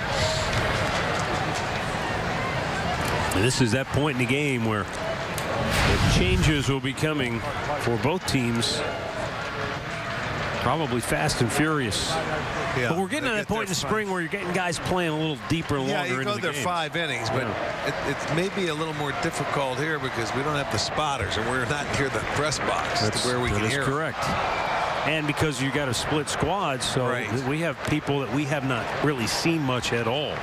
Number of minor league guys that got the call up to come on this trip for the Indians. And that's always a big thrill for Tito, just to see those young guys and give them an opportunity, see how they react to an opportunity. Yeah. Right here, Sean Armstrong is a guy trying to make the club. Pitching out of the bullpen. And a swing and a miss. He strikes him out, 1 down. Well, Andre caught up with Danny Salazar to get the thoughts of the Indians right-hander on his outing tonight. Pace being something that was important to you. How did you feel your pace was tonight? It was great, you know. It was fast. I think, you know, I had control of the game when I made that, you know, and I didn't think too much. I just grabbed the ball, you know, wait for the catcher to call the pitch and just throw it. Last time out was 4 innings, 6 strikeouts. Tonight, 5 with 9 strikeouts. It's spring training, I know, but for you, how do you feel? Do you feel like you're at a point where you're almost ready for the season right now? Yeah, you know, we've been talking in the complex, you know, the whole team, and now it's time to start facing battles that we're going to do in the season. You know, so be aggressive. You know, try to throw like every pitch down, and that's what I'm doing right now. How good does it feel to be able to throw the changeup the way you're doing it and throw your off-speed stuff? It seems like you're throwing it with no pain. Yeah, that was amazing, man. Tonight, my fastball was there, and that changeup was filthy, you know. What was it like going against Knapp? You came in with 2 fastballs away the first time. that was a little bit weird but fun, you know. Knapp, he's a great guy. We miss him a lot here. You know, baseball is weird sometimes. You know, one day you're here, the next day you don't know where you're gonna be. But you know, that was fun. This park, it's a little different. 3rd inning, some goofy stuff happened, but you were able to take care of the situation. You won't play in a park like this anywhere else, but is it good to go through something like that right now and be able to come out of it good? Yeah. And like I said, we are attacking the batters the way we're going to do during the season, you know, but when things like that happen here, you have to know that this is spring training still. Did you know that the ball hit a scoreboard? Did you know it was a fair ball, the one Knapp hit? Yeah, I mean, it was going towards foul ball, but after it hit the scoreboard, it just came inside. That's why I tried to back up my base. You did a good job. Appreciate the time, man. Thank you. So that answers your question. Yeah, it was foul. It was a foul ball, and it was kicked fair, so. But, you know, to Danny's credit, you know, hey, you got to deal with that. You can't sit around and whine and worry, and you just go after the next guy. Well, I like when Andre asked him, did you see him smile when he said the changeup was filthy? Oh, yeah. But it was all set up with that good heater, boy. He said, whoo. He definitely liked the way that pitch was working. We thought the first pitch that he had a strikeout was the curveball. It was hard for us to tell. It looked like it. You know, I like what he's saying. Get aggressive. It doesn't matter who you're facing. Try and pitch like that every game and find out early you're going to get them or they're going to get you. And you can without walking anybody. Right. That only makes it worse. When you know, that's a mindset when you go out there. And if he thinks very simply, tempo, get my fastball down, and everything else will work its way out, I think he'll be really good. Line drive, left field, base hit. Cut off. And they'll hold him to a long single. Nice job in the outfield there by Taylor Murphy to cut that ball off. Yeah, he did. He did a nice job of cutting it off.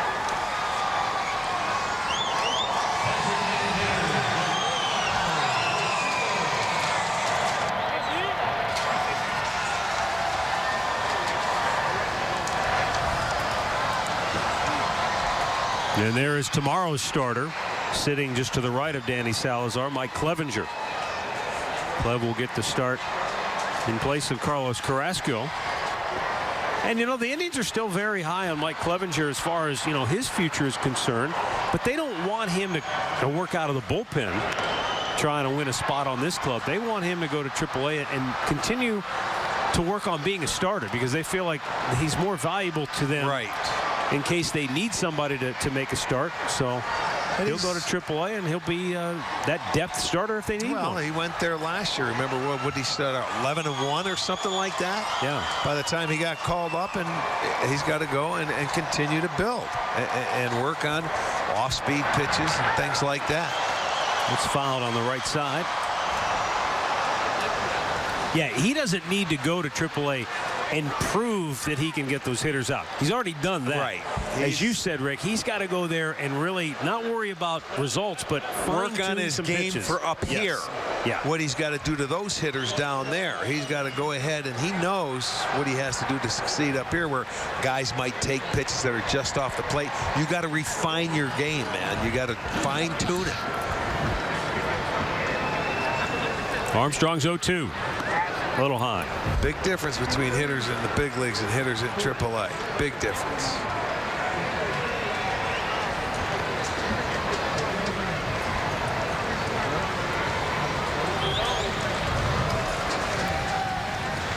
And when you're going to be a starter at the major league level, you're going to need 3 pitches to get your way through it, unless you've got 2 filthy, nasty ones that you can command.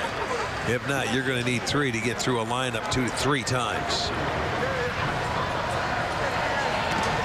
Way outside, 2 balls and 2 strikes.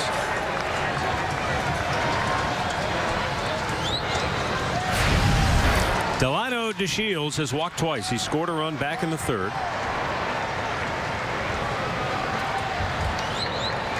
And that was after he worked the count full. Seems like he's been deep in the count every time today.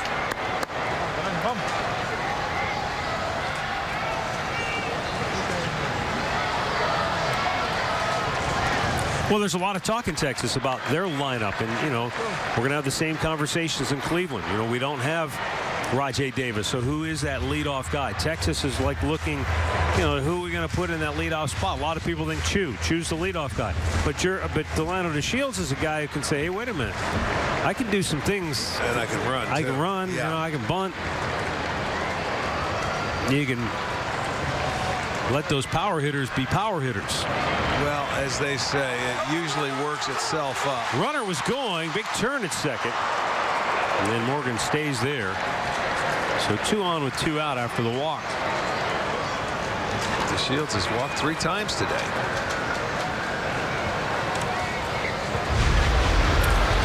And I'm looking to see, is that Nomar Mazara will not bat here. And this will be Matt Lipka.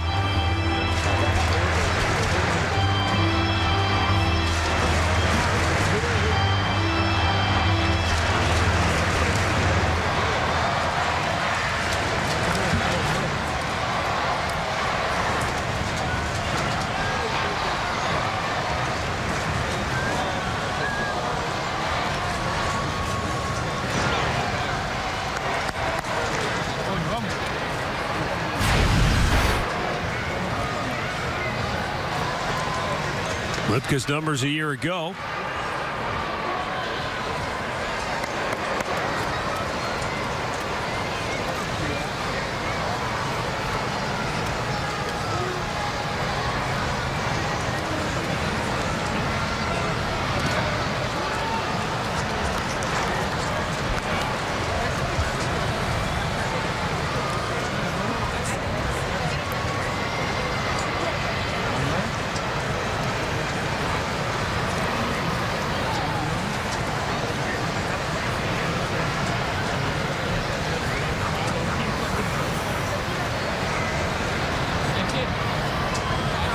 Armstrong with a 1-1.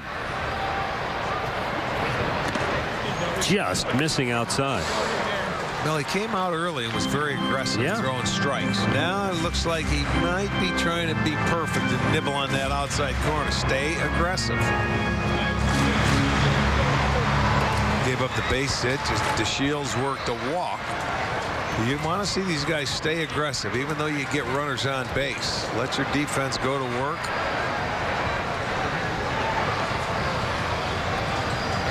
Swung on and missed. It's 2-2.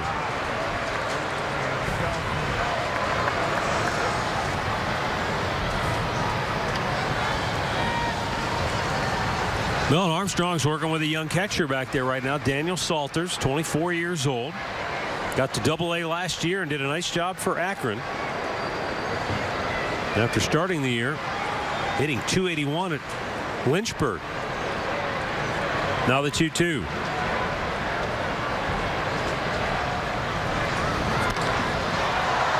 Foul, and this is playable. Willie Mo Pena puts it away, and the inning is over. We've played 7 in San Antone, and the Indians lead it 3-2.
authority of the Cleveland Indians and may not be reproduced or retransmitted in any form. And the accounts and descriptions of this game may not be disseminated without the express written consent of the Cleveland Indians.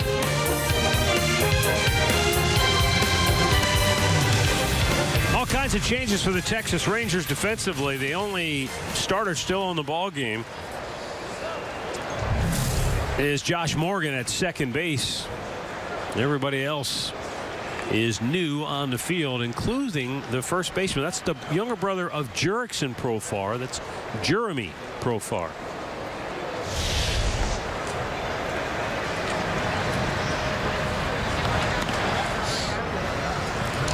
Isaiah Kiner-Falefa is at third base. No word on if he's related to Ralph Kiner, who did not have a hyphenated last name. Michael Martinez leading off this home half, or the visitors half of the 8th inning. He is 0 for 2 with a couple of ground ball outs on the night. Tyler Wagner's third inning of relief work. Topped foul.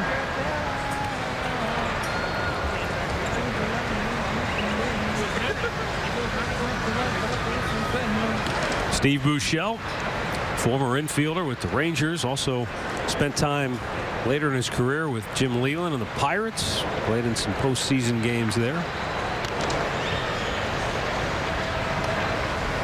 2-1. Was he a young player when you were finishing your career, or were you already gone when he came up? You remember? I got to see what his first year was, and I'll let you know. I was thinking he had to be around the late 80s. Well, I remember, but I've been broadcasting for so long I can't remember what his first time was, to be honest. Ground ball to first. Profar, nice play and a good flip to first to retire the speedy Michael Martinez. So Jeremy Profar with a nice play on the move. He's a big kid. Good backhanded snag. Yeah. Gets up and throws from his knees and just a little bit behind him. So a nice play also by Wagner.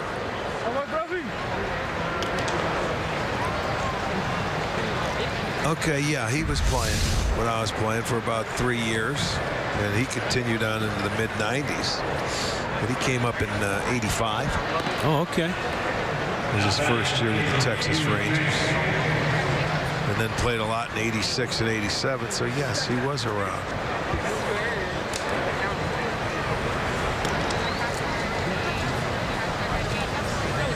This is Eric Stamet's spot in the batting order, but this is Yu Chang getting an opportunity to bat for the Indians last year at A-ball. He's only 21 years old, out of Taiwan.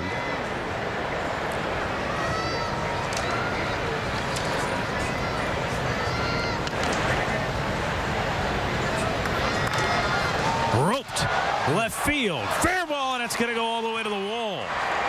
He's headed for second, and he'll go in with a double. Tell you what, put a nice quick swing on that baseball in the middle in part of the plate and smoked it down the left field line to get to the wall. So just their first hit since the 6th inning.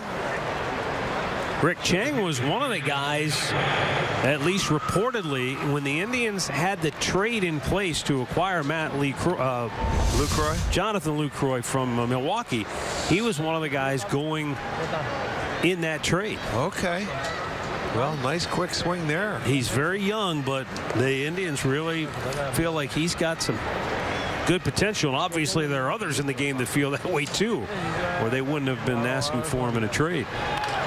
There's a ground ball to short, fielded by De Leon, and he'll throw out Brandon Guyer 2 away.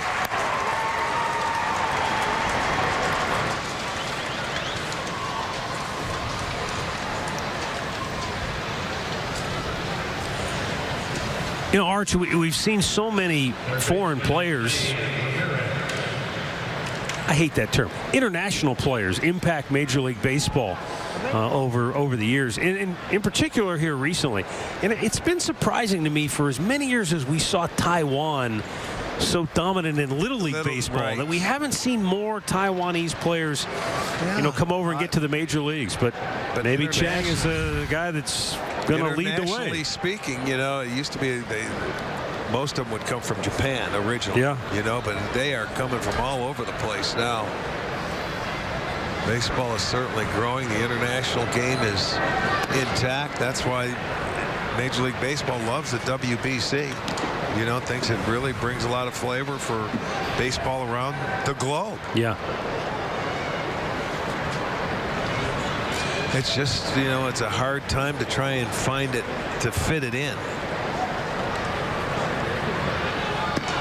Other than maybe soccer, there probably isn't a professional sport that has more international players involved. You think of football, there's not many nationalities involved in football. Basketball, there's some, but not as many, I don't think, as you see in baseball. That's true.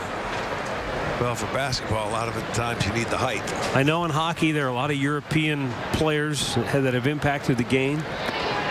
That's true. Hockey. But not many from South America. So, I mean, I think baseball is getting... You have to have ice to skate. That's a good point. Tough to get those rinks down there when it's 90 every day. Well, hey, they have a team in Arizona, you know, that skates, so I guess they could do it. 3-1 count for Jose Ramirez, trying to deliver a 2-out RBI hit. That was especially a year ago. Instead, here he bounces it right to De Leon, and the side is retired. We'll head to the bottom of the 8th. It remains 3-2 Cleveland. When my hair is too long, I don't feel right. But when I get a cut, I'm me again.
Send it down to Andre. Let's see if these two old high school running backs can get through an interview without talking about their glory days. No glory days talk, but for you, Brandon, it got to be nice to get out in center field and get 4 at-bats. How do you feel right now? How the legs feel? They're good, man. From the Tampa days, I'm kind of used to the turf a little bit, but nah, man, it's just good to be out here, play in close to 9 innings, get 4 at-bats, and with this interesting environment, to say the least. So. Did you tell Jose to do that? I don't know if he would have understood it, but no. But yeah, it is cool, man. For you want to show these guys that you can play center field, that you can play multiple positions. You get out there in this big outfield and no balls were hit to you. Isn't that how it works? Yeah, that's the thing. I was hoping to get some more balls. I got a ground ball. I thought for sure with that short porch I would get a little more work, but what can you do? For you and I have talked about this throughout camp. Come on through, Jose. I think Jose's going to come through as many times as he can. But we've talked about this camp, and this is an opportunity for you to show this Indians team all the things that you can do after coming over last year. How important is that to you? Yeah. I mean, for me, it was just important. You know, it stunk that I came in with a little hamstring thing, but it was important just to get that healthy. And, you know, when I'm healthy, I know what I can do, man. I can perform, and can do anything on the field. But it's just a matter of getting reps and getting back comfortable out there, getting my legs underneath me. I'm close to doing it, and I'm just happy to be playing baseball again. Did you think about going out and getting on that drum set at any point in time during the game? That's not my thing. It is kind of enticing. I was actually hoping to, with that short wall there, hopefully rob a home run or something, but didn't get that chance. But Smash Mouth should be interesting later. You're going to stay and see it. Yeah, we'll see about that. We appreciate the time, man. Have a good one. All right, man. Thank you. All right, back up to you, Matt. Thanks, Andre. Smash Mouth going to perform after the ball game tonight for the crowd here. You staying to watch it? I'm not. Okay. I have nothing against Smash Mouth, but no, I thought you and Murph were going to stay and watch it. Quick turnaround. We'll be back. That is true. That'll be let's see, 3 o'clock Eastern time tomorrow. Our game time as we wrap up this 2-game big league weekend series in San Antonio.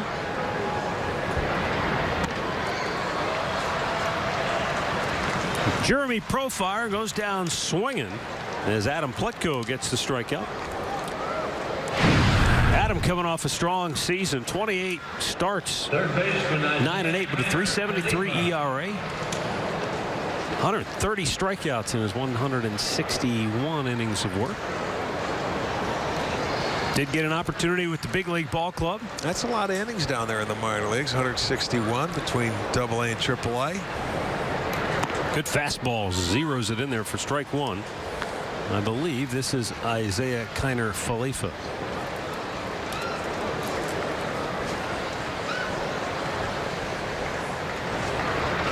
Swung on and missed. I was giving Andre a little grief there because he was a very good high school football running back. And Brandon Geyer played high school football in Virginia. He scored 7 touchdowns in a game his senior year on homecoming night. Nice. How about that? And he said we needed all 7 of them. He said it was one of those shootouts. It was back and forth. Plutko with another strikeout. 2 up, 2 down here in the 8th. And this young man is starting to open some eyes the way he's been throwing the ball. And you know what, Arch, we talked about it before about Mike Clevenger being that depth starter. You can't have just one. You're going to need more than one depth starter during the course of a season. Yes. And we don't know long-term what Cody Anderson's situation is. And so here's Adam Plutko showing that at 25 years of age, 26 years of age, he's ready to be a guy they can count on if needed. And he won't turn 26 till the last weekend of the season. Let me see here. When was the season end? October 1st this year. Yeah. A couple days after does that. On Sunday, right. A couple days after that, he'll be 26. You don't look at the age, it's experience. And, if you're going to use him here, you're right. If they go down and go as a starter, that's how they're going to be used for the most part. Although Clevenger wasn't last year when he finally got called up. He had come out of the bullpen. But they have good arms. The Indians have 14 strikeouts as a team tonight. And for guys like Adam, 11th round pick, doesn't matter where you're picked. As Cody Allen told me the other day when I asked him about that, because Cody was a guy that I think he was a late round pick. Yes, he was. And Cody said, you know what? 20-something. Once you get into pro ball, nobody cares where you're drafted. Right. Nobody asks you, hey, what round did you get drafted in? He said it's a non-issue. It's a matter of what do you do now with the opportunity you have. And Adam's showing that, hey, he's going to take the ball and run with it. You're right. It's other people that talk about where you were drafted. It's no big deal. Ground ball on the right side. Scooped up cleanly. And the inning is over. Adam Plutko, a 1-2-3-8. And we go to the 9th in San Antonio.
Day. We've got more baseball coming up.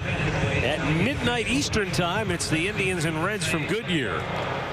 That's Al Pulaski and Jensen Lewis. They're out in the desert, and they're working on that ball game as we speak, so that'll come your way midnight Eastern. I believe Edwin Encarnacion was in the lineup playing in that ball game. That's 2-2 going to the bottom of the second. No, that's a spoiler alert. You got to say spoiler alert first. Oh, I'm sorry. Here's Jose Leclerc on to pitch tonight for the Rangers. Lonnie Chisenhall 1 for 3 with a home run back in the first inning. If you tuned in late, Indians got back-to-back solo homers from Lonnie and Abe Almonte in the first. Another solo homer from Eric Kratz in the second. And that's all, folks. Rangers got 2 runs in the third on just a couple of odd hits. This is a football stadium converted for baseball. And that's been all. I mean, the pitching has really been terrific on both sides tonight. As Chisenhall fouls one back, 1 ball and 2 strikes. Okay, we've just been informed it'll be 11 o'clock Eastern time. That's what I was going to say. If it's 12 o'clock, they started early.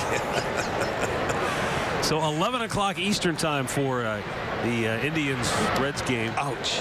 I thought it hit Lonnie, but it didn't. It crossed up the catcher. Yeah, I don't know if he got any leather on it. He was thinking like it was a breaking ball, and yep. I think it was a fastball. He's You're right. like, what are you doing? You're trying to kill me back here. Exactly right. Crossed up. He's looking for a breaking ball, and he gets the fastball. Uh-oh. We better get it straight.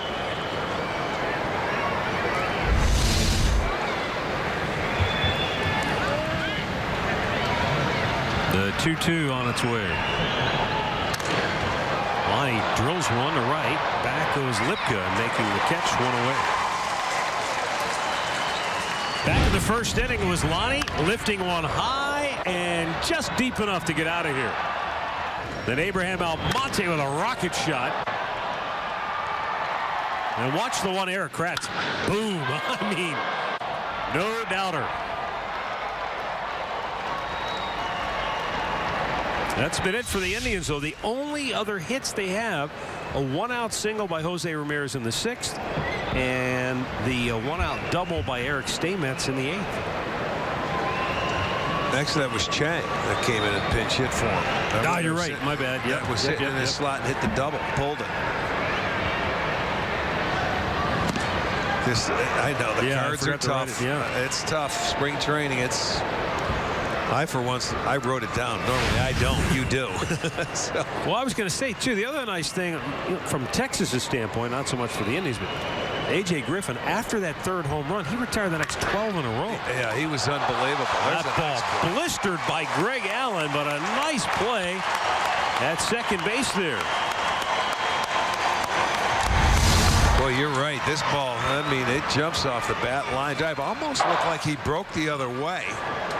He did. He was breaking to second base and had to put it. He was reading it off the bat, and he was trying to get a heads up on the jump, but he had to go back to his left.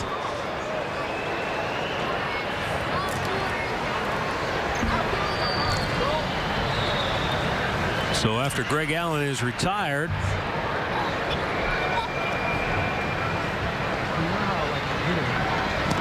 let's see, who do we have now? You got a number? We got a Cleveland Indian. That's it. That's what the scoreboard says too. This is Daniel Salters. All right. Okay.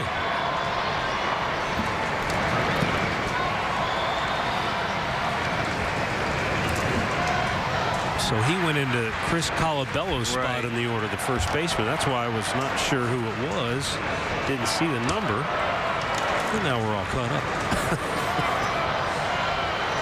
A couple more weeks.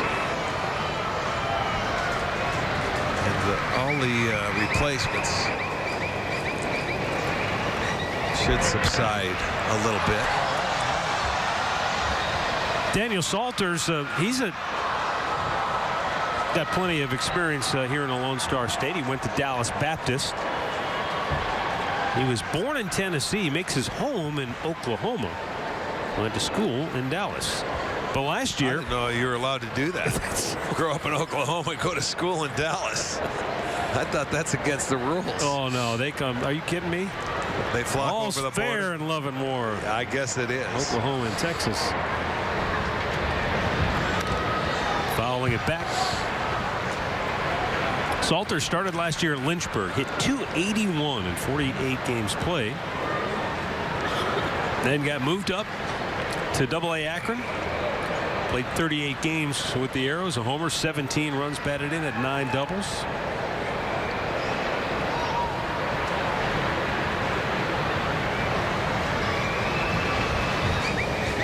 Non-drafted free agent. 2-2 pitch. And a swing and a miss to end the inning. Indians go in order. We go to the bottom of the 9th in San Antonio with the Tribe on top 3-2.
Cleveland.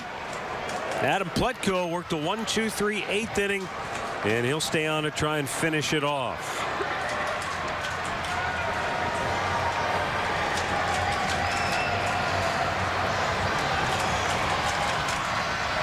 Scott Heineman will lead off for Texas. And a right-handed hitter takes a called strike. Nice little curveball there on the outside corner to get ahead.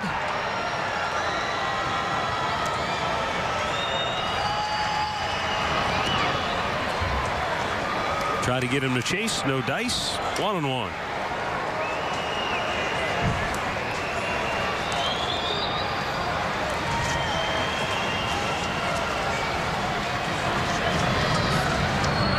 Good fastball hit on the ground. Nice diving stop up the middle. Throwing. Got him. Oh, called safe. Yeah, it was close. It was bang, bang. I mean, he did everything in his power to make that play at second. It was a wonderful play. Willie Castro with a diving stop up the middle. It looked like he did beat it out. That foot gets to the base. That little hesitation. Boom. That was close. Good call. He did beat it. That was close, but I'll tell you what, that was a heck of a play. Yeah, he did. That foot got down on the base, but a nice try. Boy, did we saw him make a couple of plays when we were last time we televised. That's right, against San Francisco. He was short. Dynamite. A tag play and a play going up the middle. Steven LaRue.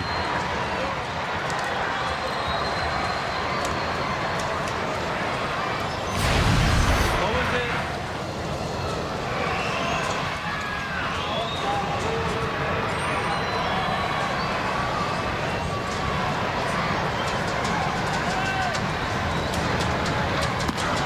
And a good job to elevate that fastball. You and I were talking about this earlier today. You say not as many hitters nowadays like the high fastball compared to maybe in the 60s and the 70s. They don't call a high fastball anymore. They don't call a fastball above the belt. So hitters just look down in the zone. They don't swing at it. It used to be when they called a strike above the belt, or they'd call it to the letters. You were close to it when we played. Nice diving stop by Chang. Goes to second for the force there. And that's a big out number 1 and a dynamite play by Yu Chang. These two guys playing the field right now just made some nice plays. This stops a base hit. He's playing a double play depth. And he ranges to his right, but he gets the ball. Make sure you get the first one, and they did. They couldn't turn it. So they get their first out on a nice 6-4 fielder's choice. But getting back to the high fastball, guys don't swing it at it anymore. So when if you get on top of it, that's why it's rare to see a guy get on top of a high fastball, because they don't swing at them. Don't swing at what you don't have to swing at, right? Our last game we televised, someone jumped on that high fastball and hit a ball in a gap, and I forgot who it was, but I mean, I was impressed. Because you just don't see it very often. That was Mejia, if you remember, the double. Right. Remember, he got a fastball up and out over the plate, and he smoked it to right center field. I'm thinking, there's a young kid. He got on top of a high fastball. And Francisco Mejia has had a terrific camp. Now, he was just optioned back to the minor leagues. Right. Terry Francona said, that's for defense. He said, this kid's got a chance, though. I mean, he's not that far away. He's got to work on his defensive skills and how to call a game and handle pitchers and things like that in sequence. 1-0 pitch. Pops back.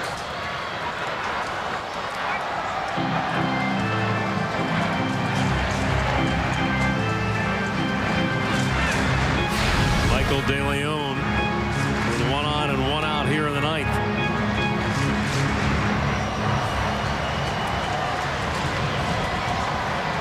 Tell you what, Arch, we've already seen with Chang and Willie Castro, a couple of really good looking young players. I mean, they're a ways away in terms of their age and experience level, but wow, exciting to see what these guys can both do. We don't get a chance to see these guys at all, and even if they are called up, if they may not have an opportunity to make any plays out there, but boy, on back-to-back, here we go again. Turn it. There's one on the first. No, he threw it away.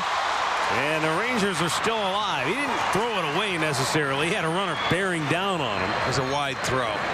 And it's all right. He tried to turn it. They get the lead runner. Again, you're going to see him here. It was not hit all that hard, but here he comes off the base. And the throw, you see, he really tried to get something extra on it, and he pulled it. I don't think he was going to get him anyway, but he tried to turn it and end that game. Put a little more on the baseball, hits the padding, and comes back, so no harm there, but they get the second out. But you love aggressive mistakes. You're going to make a mistake, err on the side of aggression. Let's end the game on that double play. Why not? Josh Morgan, the only starter still in the ballgame. He's 2 for 3 with a couple of singles on the night. And a good off-speed pitch by Pletko to start him off, strike 1.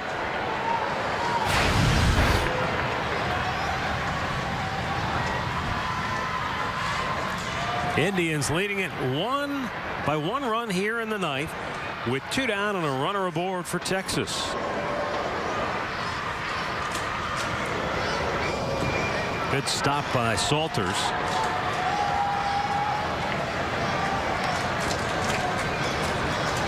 The Alamo Dome in San Antonio. Game 1 of this 2-game, what they call Big League Weekend series here in the Lone Star State. We'll be back with you tomorrow, 3 o'clock Eastern, for the finale. Right now, the 1-1. Good pitch. Tell you one thing, Pletko has pounded the strike zone. He's thrown 25 pitches. I don't know what the breakdown is, but I would. Yeah, he's been good. He's thrown the ball well. He has not been nibbling, as they say. He's been on the attack, and now the 1-2. And a good fastball pounds it into the turf. The throw to first, and Castro flips it over there to end the ball game. Adam Pletko finishes off with 2 scoreless innings of relief, and the Indians pitching tonight, top to bottom, was just stellar as they hold on to beat the Texas Rangers 3-2. Yeah, good ball game. All the scoring done early in the first 3 innings. The Indians coming out scoring 2 in the first, 1 in the second, all on home runs, and that's how they're going to score. And then, you know, a couple of weird plays in the third for the Rangers where they ended up scoring, but the pitching was dominant. But the Indians had 14 punch outs today, so it was really a well-pitched game on both sides. Yeah, Danny Salazar struck out 9 in his 5 innings of